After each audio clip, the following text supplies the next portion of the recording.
ច្រកចូលមកដល់កន្លែងនេះយើងដើរមកខាងនេះសិនមាននេះកូនខាងនោះសិនមកនេះថតវីដេអូសិនចាំមកវិញនេះកូននេះខាងនេះហើយគេមានច្រកគេដើរទៅខាងនោះខ្ញុំមិនសូវចង់ថតវីដេអូ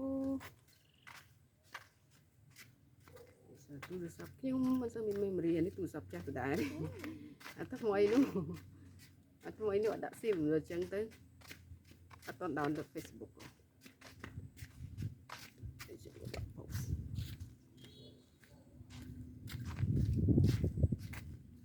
ប្រាសាទមេបុណ្យមានអារម្មណ៍ថាមានច្រកច្រើនណាច្រក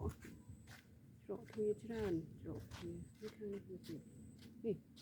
ច្រកច្រើនច្រកចា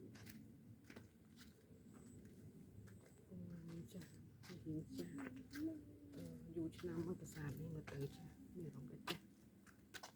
អូកន្លែងនេះចូលមកគេធ្វើដូចទ្វារនេះដូចមានដូចលក្ខណៈបើសិននិយាយគេធ្វើដូចបន្ទប់ចឹងក៏ចំនួនពីដើមទុកជានៅហើយមានច្រកពីរគ្នាច្រកចេញតាមនេះមួយច្រកចេញតាមនេះមួយអូរូបតម្រៃអូผมនោះមិនរូបខ្លានេះរូបតម្រៃតាស្អាតណាស់រូបតម្រៃគេមានធ្វើដូចម៉ូតកដឹងកទៀតស្តៀងប្រាសាទប្រែរូបតាមើលពីដំបូងច្រឡំប្រាសាទប្រែរូប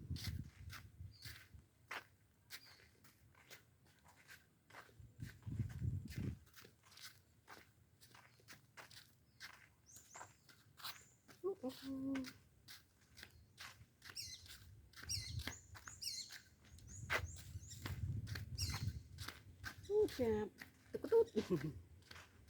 ងចាប់នេះគេមានសញ្ញាឲ្យយើងតើតានេះមានសញ្ញាចង់ទៅត្រង់ទៀតឬមួយក៏យើងឡើងទៅលើនេះអានេះអូបានឃើញកំពូលប្រាសាទចំនេះចង់ទៅត្រង់ទៀតឬយើងចង់ឡើងតាមនេះក៏បានវាមានច្រកច្រើនទៅមើលត្រង់ទៀតតាមមកជុំសិនទៅ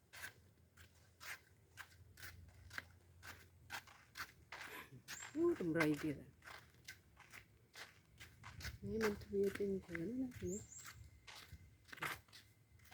ពូ memory ឡើយ